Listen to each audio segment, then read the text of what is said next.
আসসালামু আলাইকুম। বৈশাখ বলতে বলতে এসে গেল। আজ আমি তোমাদের দুটো ভর্তা দেখাবো।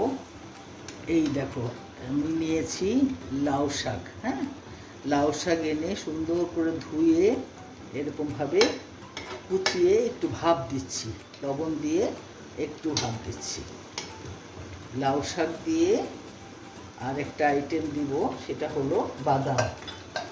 এই বাদাম বাদাম আর লাউ শাক দিয়ে একটা ভর্তা করব, অত্যন্ত মুখরোচক। তোমাদের খুব ভালো লাগবে। তোমরা আমার সাথে থাকো, দেখতে থাকো। এই শাকটা ভাপানো হয়ে গেছে, এখন আমি তুলে ফেলি। পানির থেকে তুলে ফেলে আমি ব্লেন্ডারে করব ভর্তাটা। শাকটা ঝাঁজ দিতে রেখে ঠান্ডা করতে দিয়েছি। এখন আমি প্রথমে বাদামটা ভেজে নিব। সাদা তেলে অল্প করে তেল দিয়ে বাদামটা আগে ভেজে নেব। এই বাদামের সাথে আমি দিয়ে দিব রসুন।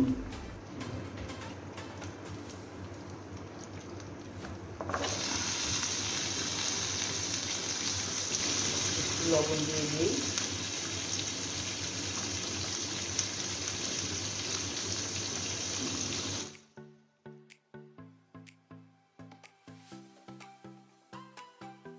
আমাদের সবাই আমরা মোটামুটি ভর্তা প্রেমী। আর যখন বৈশাখ আসে তখন তো কথাই নেই। পান্তার সাথে ভর্তা, নয়তো ভুনা খিচুড়ির সাথে ভর্তা, নয়তো বউয়া ভাতের সাথে ভর্তা।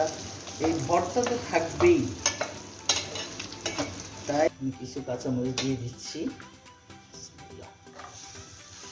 এখন আমি চুলাটা বন্ধ করে দিয়ে একটু ঠান্ডা করে ব্লেন্ড করব, কারণ গরম গরম দেবো না।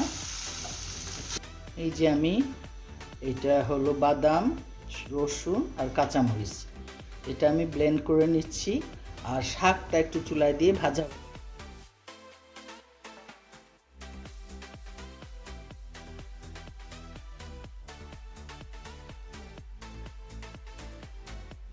শাকটা একটু সরিষার তেল দিয়ে ভাজা ভাজা করে নিচ্ছি, কারণ ভর্তা একটু সরিষার তেল থাকলে ভালো লাগে।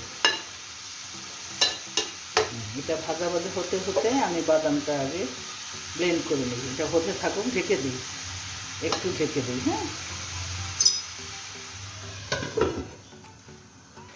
এই যে আমি ব্লেন্ড করে নিয়েছি শাক আর বাদাম। হ্যাঁ, এখন আমি এটা হাতে মাখবো।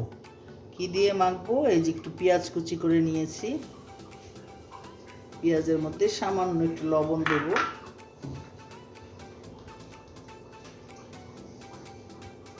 দিয়ে পেঁয়াজটা একটু চটকে নিয়ে মেখে ফেলবো। হাত মাখা না হলে ভর্তা মজা লাগবেই না, হাতের ছোঁয়া পেতেই হবে। এই পরে আমি এর মধ্যে দিয়ে দিব চিলি ফ্লেক্স দিয়ে দেব। একটু শুকনো মরিচের ঝাঁজটা না হলে তো ভর্তার স্বাদই আসবে না। অল্প দিচ্ছি। এই যেহেতু আমার এটা কাঁচামরিচ ভর্তা, এই যে হয়ে গেল। এটা মাখালেই আমার হয়ে যাবে বাদাম ও শাক ভর্তা। তোমরা একটু করে খেয়ে দেখো, অনেক ভালো লাগবে। আমি তোমাদের এখন পরিবেশন করে দেখাবো। হ্যাঁ, তোমরা আমার সাথেই থাকো। ঝাল প্রেমীরা ঝাল বেশি খেতে চাইলে তোমরা কাঁচামরিচ নিয়ে খেতে পারো, কারণ আমরা বেশি ঝাল খাই না, মরিচ ঝাল একটু কমই দিয়েছি। এখন তোমরা দেখো ভর্তা দুটো কেমন হয়েছে। আমার মনে হয় খারাপ হয়নি। তোমরা এইভাবে ভর্তা করে খেয়ে দেখো। আমার গাছের লেবু পাতা দিয়ে দিলাম, একটা স্মেল আসতেছে সুন্দর। থ্যাংক ইউ বন্ধুরা, আজকে এই পর্যন্তই। আল্লাহ হাফেজ।